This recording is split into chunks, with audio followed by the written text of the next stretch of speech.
I'll start from the last part of your book because I noticed there are more women here than men.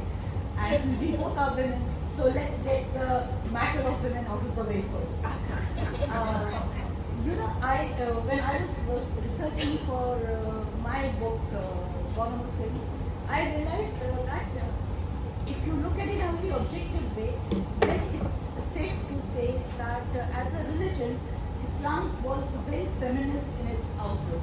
The kind of rights it provided women were unprecedented in the 7th century, and it kind of brought women at par with men.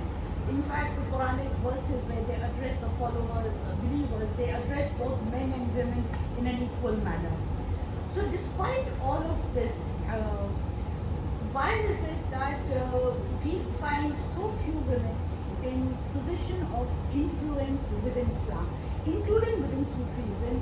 Why is it that women have not been found deserving of the position which commands reverence, respect, even trust? And then I sent her I said, please read the last chapter because that is something that is very close to my heart, the position of women. But I wasn't sure whether I was being able to communicate exactly what I wanted to. The saying is that Islam did not rise but for the wealth of Khadija and the sword of Ali. Now, Khadija, who was the Prophet's first wife, plays a very, very pivotal role in Islam. She was if we take the Prophet to be the first Muslim, Khadija was the second Muslim. She was the first person to accept Islam at his hand. That is the importance that she has. And she was definitely, it was, like the first person, she was not just that she was the first woman, she was the first person. And her life itself is very inspirational, that she was one of the most successful business persons. I'm not saying women. She was one of the most successful business persons of Mecca, and she hired the Prophet to be her manager for a trade that was a trade caravan that was going to Syria. And then she liked the way his integrity and all touched her, and then she sent a proposal of marriage to him, and she married him. And then of course the rest of it is quite well known. Now when the revelation came to the Prophet that he has been selected as the Prophet of God and that he has to proclaim the religion, and this is in Ramzan during what is called Shab Qadr. He is in that cave, and Gabriel comes to him in that cave. Now Gabriel's description is that his wingspan could touch horizon to horizon, and when he comes there, he fits himself into that small cave. And the Prophet, he describes that later, he says, I felt as if my breath was being squeezed out of my body. And the angel keeps saying Iqra, which means read, proclaim. And then after that, and when he tries to say, I can't understand, I can't read, and he says, you are the messenger and you have to proclaim this message. He comes home to his wife, and he runs down actually, and he feels that kahin main majnoo to nahi ho gaya hu. Majnoo does not mean a lover, but means somebody who is kya kehte hain, diwana jisko hum agar kahenge, somebody who is hallucinating. And she says, she wraps him up in a blanket and says that no, you are always been a very pious and a devout man. God will not test you like this. And then she takes him to a cousin of hers, who then says that he is the person who has been predicted as the messenger. And she wraps him in a blanket. And the surah that comes in the Quran is called Surah Muzammil, which means the wrapped one. That is the importance that women are given.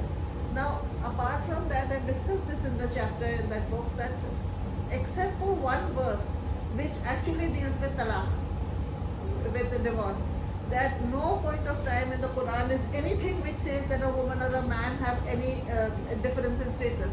Both are equally responsible for their good and bad, and they will both be equally rewarded or punished according to their deeds.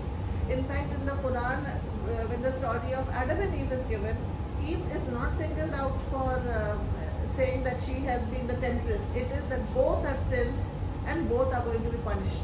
The sin and the punishment is equal. Both given to temptation. She is not singled out that she is the temptress and she is tempting Adam. Both are equal for that. So, and then if we come on to his youngest wife, that is Aisha, she is the one who is, spreads a lot of, brings in a lot of the hadith, she records the hadith. Another wife of his, Hafsa, is the one who was the keeper of all the Qurans, and it is her compilation that we see today in the, which was codified into what we see as the Quran today.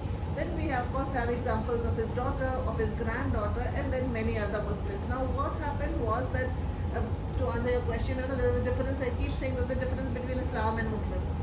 As Muslims, what we practice or what we understand doesn't necessarily mean that that is what the Quran says or that is what Islam says. Here, there is that concept of lying in your grave. कि हर कोई अपनी कब्र में अकेला लेटेगा, औरत की कब्र आधी नहीं होगी, या ये नहीं होगा कि वो छोटी होगी और मर्द की बड़ी होगी, सबकी एक ही साइज की कब्र होगी, सबकी एक ही साइज के बराबर, the azab and the punishment, everything will be the same. So then why this differentiation? That is our patriarchal nature. It's patriarchy which is to be blamed, that over the years we forgot the message that the Prophet gave. He stood up every time his daughter entered the room. That was the kind of respect he gave his daughter. But over the years, we've started thinking that women are in some way lesser to men. And in religion especially, and especially I've talked about those adjectives like dunya is supposed to be a a snare. Dunya is feminine. Ego, which is nafs, wo bhi feminine gender. So these kind of tropes and symbolism has also resulted in in making sure that women have an inferior status, whereas the religion does not dictate that. And as far as Sufis go, the initial when Sufism rose out of Islam, it came as a reactionary movement to the expansionist phase of Islam, or what is called the political Islam, when a lot of emphasis was being paid on codifying and the jurisprudence and expanding Islam, and less attention to the spiritual side of Islam, which is where these saints all came up and started saying that this is what Islam is, or this is what we think it is. And then again over there, what happens is that the initial Sufis are all ascetic, because they are taking this from the Central Asia and Iran, that those areas had a lot of Buddhist practices at the time, plus as well as Christianity. So they are taking the asceticism from the Christian monks as well as from the Buddhists. It is only Rabia al-Basri, again a woman, who expresses ecstatic love. She says that if I love you for the sake of paradise, deny me that. If I love you for the fear of hell, throw me into that. But if I love you for your sake, do not deny me your beauty. And that is the most important phase of Sufism. So how can we then say that women are to be denied something?